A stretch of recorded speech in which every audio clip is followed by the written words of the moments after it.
അല്ലെങ്കിൽ എനിക്ക് എന്താണ് സ്നേഹിക്കപ്പെടുന്നതായിട്ട് ഫീൽ ചെയ്യാന്നുള്ളത് എനിക്കല്ലേ അറിയുള്ളൂ.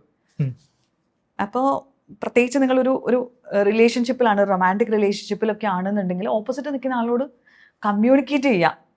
എങ്ങനെയാണെങ്കിലാണ് നിനക്ക് സ്നേഹിക്കപ്പെടുന്നു എന്ന് തോന്നുക എന്നുള്ളത്, അത് ചോദിക്കേണ്ടത് വളരെ വളരെ ബേസിക് ആയിട്ടുള്ളൊരു കാര്യമാണ്.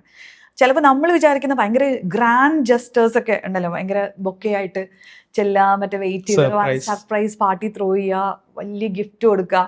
ഇവർക്ക് ചിലപ്പോൾ ഇതൊന്നും ഒരു ഹൈയും ഉണ്ടാക്കുന്നുണ്ടായിരിക്കും. ഇവർക്ക് ചിലപ്പോൾ ചുമ്മാ കുറച്ചു നേരം അവരുടെ കൂടി ഇരുന്ന് കൈയൊക്കെ പിടിച്ച് വർത്താനമൊക്കെ പറഞ്ഞ് അല്ലേ. എന്താണ് വ്യത്യാസമുണ്ട് മനുഷ്യർ തമ്മിൽ.